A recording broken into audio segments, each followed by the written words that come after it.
Hey guys, what's going on? So I've had this idea for a while now, the Sci-Fi seasonal reader, and as you may have guessed, that's picking one book best read during each of the 4 seasons of the year. We're going to start with spring because that's what it is here currently in New England, although it doesn't quite feel like it yet. Way Station by Clifford D. Simak. If you've read Simak, you'll know what I'm talking about. He has this way of describing the natural world with such authenticity, such genuine emotion that there's no doubt in my mind he was an appreciator of nature, and that bleeds through every one of his books I've read so far.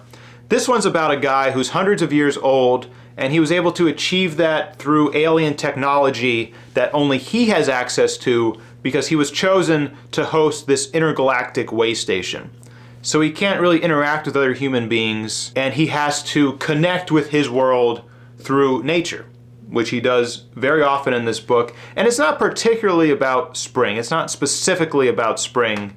But if you look at the thematic elements a little bit too closely, it is about reconnecting to your greater whole. It's about realizing that you are just a small part of a grand ecosystem, which is what spring is for me in a lot of ways.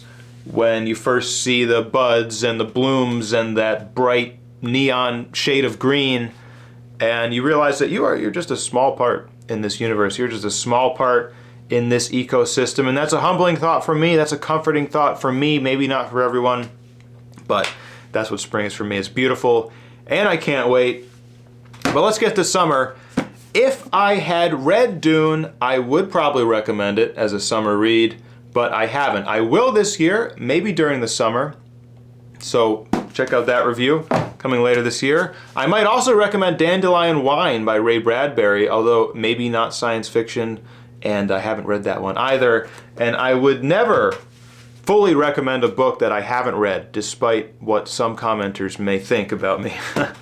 But we got a different Bradbury here, Fahrenheit 451. Is it set in summer? No, but Fahrenheit 451, that's pretty hot.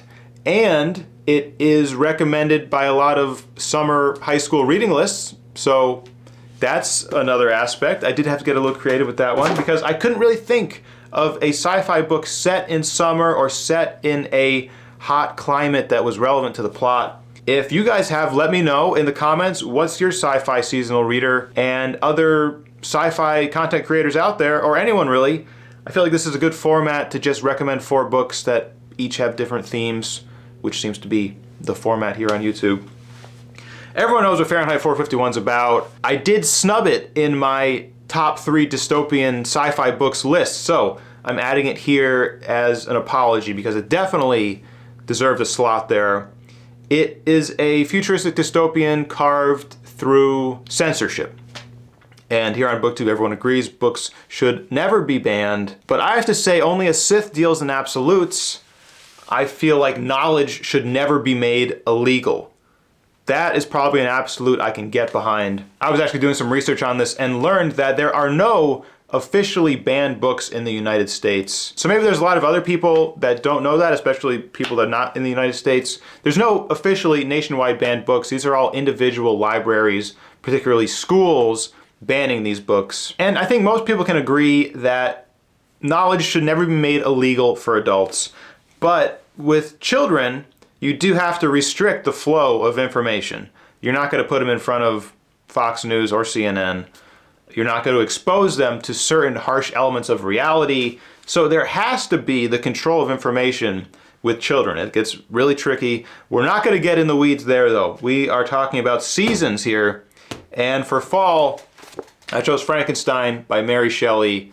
I'm still amazed that this book was written in the 1800s without really any sci-fi predecessors. Everyone knows what Frankenstein is about. It is not the cartoon monster that you'll see during Halloween. It has a lot more depth to that.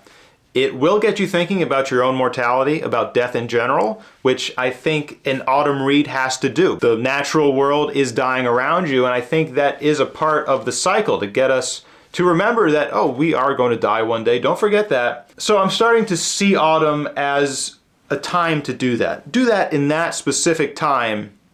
Although unfortunately I just read White Noise by Don DeLillo, which is all about death and all about the fear of death. and I'm reading it during spring when everything is coming out again. So I'm twisted myself a little bit there. I had to partition off that kind of thinking to a specific time. Frankenstein will do that really well. It's a deep book, a lot of philosophical ideas. But if you've already read Frankenstein, I would also recommend Something Wicked This Way Comes by the Vibe Master Ray Bradbury. And I think he appears so many times in this video because in a lot of his books, the setting is almost a character. He has this way of describing it that really makes it memorable. So, obviously, the climate and the season is a big part of the setting. Something Wicked This Way Comes will get you thinking about your own mortality, don't worry. It's deep and it's dark for a Bradbury book. That's one of my critiques of his other books, is that he oftentimes is a little too lighthearted, a little too whimsical for me, and I find myself rolling my eyes a lot. But Something Wicked This Way Comes didn't have that problem at all. So definitely would recommend that one. And for winter, you already know, Left Hand of Darkness by Ursula K. Le Guin, my favorite science fiction book of all time. It is set on a planet that is called Winter. So kind of low-hanging fruit here. It's about an envoy who is chosen to go check out this winter world to see if they are ready to ascend to the Intergalactic Council. And the envoy finds these two factions, these two main factions on the planet. Like Le Guin often does, she uses them to compare and contrast different philosophical ideas. And she does it incredibly well, much like she did in The Dispossessed, if you read that one. Best world building out of any book I've ever read. It is a little thick, so you might have to work for the first couple of chapters to pierce through that thick candy shell to get to the gooey goodness underneath, but it's worth it. And if you read it during winter, there are a lot of cold fireside chats in this book, and there's this beautiful scene near the end of this journey across an icescape that is so beautiful. And if you are also feeling cold yourself, and if you're also able to look out your window to see a cold, blustery, snowy night, then you're going to be able to connect to these characters a little bit more and really immerse yourself in this story. Can't recommend this one enough. Won't be the last time you hear it on this channel. Oh, and also, this one can be read during any season. It's an Evergreen book. That's Hyperion by Dan Simmons. You've probably already heard about this one too. A sci-fi masterpiece. I'm going to call this one a masterpiece. I don't know if it's aged quite enough to be classified that way, but it will be soon. It's a fix-up novel. It's a bunch of interconnected short stories about these travelers going to the planet Hyperion on a pilgrimage, and it tells all of their backstories. There's one that will definitely get you thinking about death, don't worry. There's one in a hot tropical climate, if I remember right. And there is a philosophical one and more. Military sci-fi.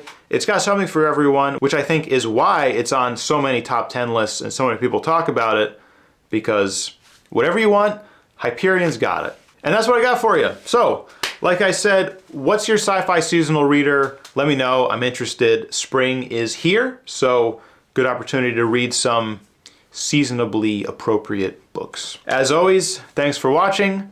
Subscribe if you haven't, and I will see you next time. Bye-bye.